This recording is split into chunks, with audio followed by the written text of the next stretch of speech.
Okay, good morning, everybody.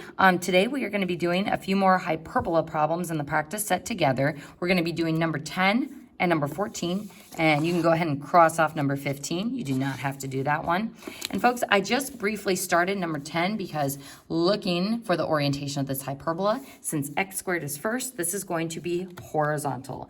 And since there are no h and k values, our center is at 0, 0. So next, we are going to identify our a value and our b value. So remember, for a hyperbola, a is first. So if 4 is a squared, then a equals 2. And that means 16 is our b squared. So b is 4. So we got my a, we got our b, and we're going to use our a value to find our vertices. Now, because this is horizontal, we are going to add 2 and subtract 2 from that x coordinate of the center. So I'm going to move to the left 2, 1, 2. So, and to the right 2, so left 2 and right 2, and V for vertices. All right, folks, so that means that's our transverse axis. So the length of that transverse axis would be 4, which again is 2 times the a value. And let's go ahead and find the length of our conjugate axis, which would be 2b or 8. So even though we don't have to graph those endpoints, let's just go ahead and put a dot up here, 4 units up, and a dot down there, 4 units down. So those would be the coordinates of our endpoint. And just to show you the kind of box method that we've been talking about, folks, if I make a box connecting these points by sliding that transverse axis up so that it's hitting that endpoint and sliding my transverse axis down so that it's hitting that other endpoint, I can then do the same thing with the conjugate axis and slide it until I hit the vertex, and slide it until I hit the vertex.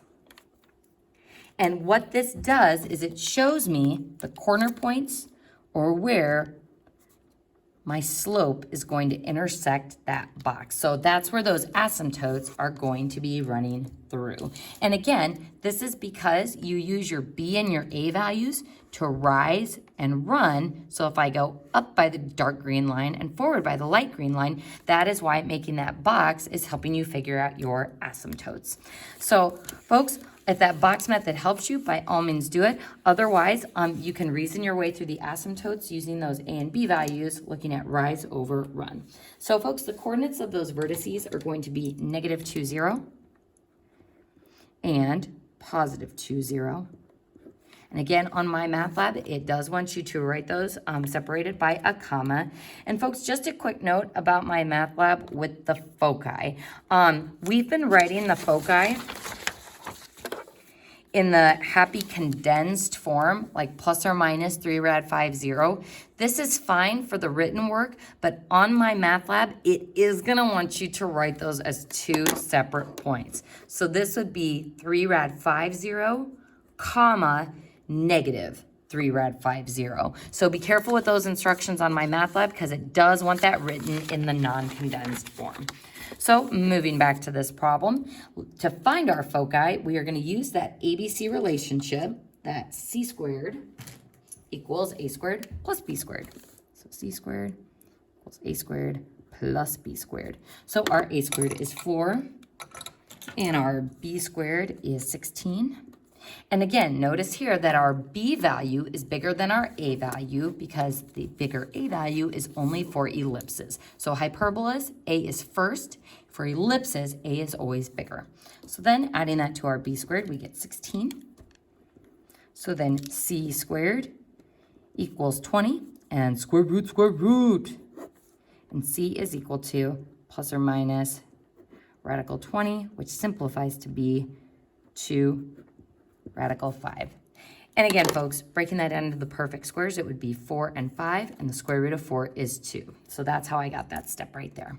So now my foci are going to be on the transverse axis, so they're going to be horizontally forward c units from the center and backward c units from the center. So if I'm moving forward and backwards, that means the x part of our center is going to change. So we are going to add and subtract 2 rad 5 to 0, and then our y value will remain 0. All right, folks, so next, our asymptote slope. So we already know from doing the box that our first asymptote will go up through the center through this point and up from the center through that point. But let's say we don't love the box method and we want to find our asymptote slope using rise over run. So first, your asymptote slope is m equals plus or minus 1 for the positive asymptote, 1 for the negative one, plus or minus. Our rise comes from y, so this is our rise, and then our run comes from x, so that's our run. So rise over run, 4 over 2. Actually, I'm going to color code that. So 4 from our b value, 2 from our a value, and that is plus or minus 2. Make sure you include that plus or minus. So if I rise 2 and run 1, rise 2 and run 1, rise 2 and run 1, pew, pew, pew, pew, pew, pew, pew. There's my first asymptote hitting the corners of the box, just like we expected. If I use negative 2, we're going to fall 1, go forward 1, fall 1, go forward 1, or rise 1, back 1. And that gives me the other asymptote. And again, folks, why do we need these asymptotes is because they show us the shape of the hyperbola or how wide those swooshes get. So I'm going to go ahead and just turn this. And pretending like I'm drawing a parabola, we're going to touch on the vertex and then curve outward towards the asymptotes. So starting at the vertex, curving outwards, they never cross the asymptotes, they just continue to get awkwardly close. And that is my horizontal hyperbola. And actually, folks, before we move on to the next problem, I just want you to take a quick look at number 11. So notice on this problem that that first y term doesn't have a denominator. You can always put an implied denominator of 1 there, which means your a value would be equal to 1, since a squared is equal to 1. Also, folks, on this one, just beware because the center is not 3, negative 2. Remember, your h value still always comes from the x term, and your k value always comes from the y term. So the center would be negative 2, positive 3 for the center. So just be careful on that number 11. So the next problem we're going to look at is number 14. And I'd actually like you to pause the video and see how far you can get on this problem on your own. Starting with the orientation, this is a vertical hyperbola because our y term is first. So if 1 is a squared, then a is 1. And if 4 is b squared, then b is 2. Our center, as we just briefly discussed in that number 11, your x value of the center still comes from the x term, so negative 1 turns to a positive 1, and negative 2 turns to a positive 2. So just be careful because that is a little bit different than some of the other problems that we've done so far. So plotting our center, forward 1, up 2. There's our center point. Our vertices, since this is vertical, are going to go up 1 from the center and down 1 from the center. So there's our first vertex. There's our other one. And those are at the coordinates 1, 1 and 1, 3. So notice another way we could find the vertices if we didn't want to use the graph is we could look at our center and simply go up and down from that y value. If we go up 1, we go to 3. And if we go down 1, we go to 1. And all 3 of them share the same x value. So just something kind of nice that you can do to visually check yourself on that problem. Next, the foci, c squared equals a squared plus b squared. A squared is 1 plus b squared is 4.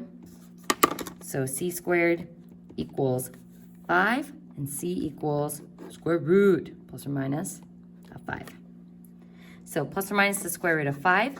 So if we are going to move up and down from that center to be on that transverse axis, our foci are going to change the y value of our center. We're going to go up by radical 5 and down by radical 5.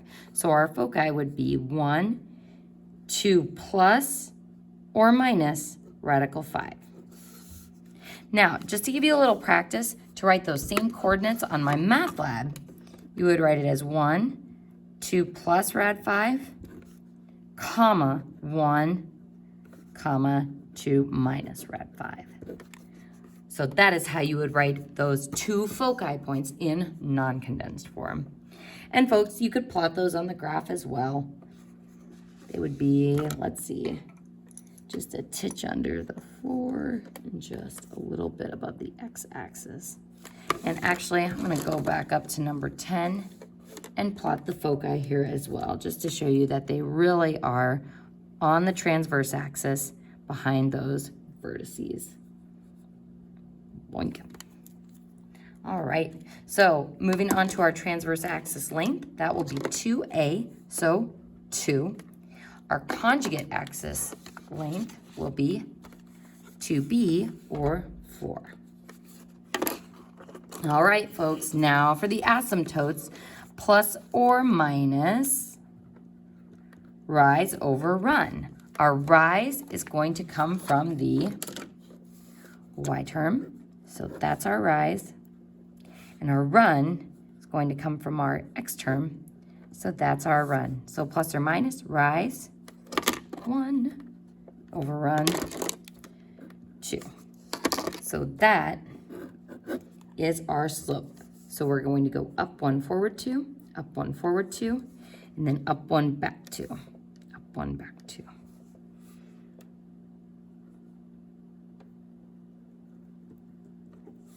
There's one asymptote.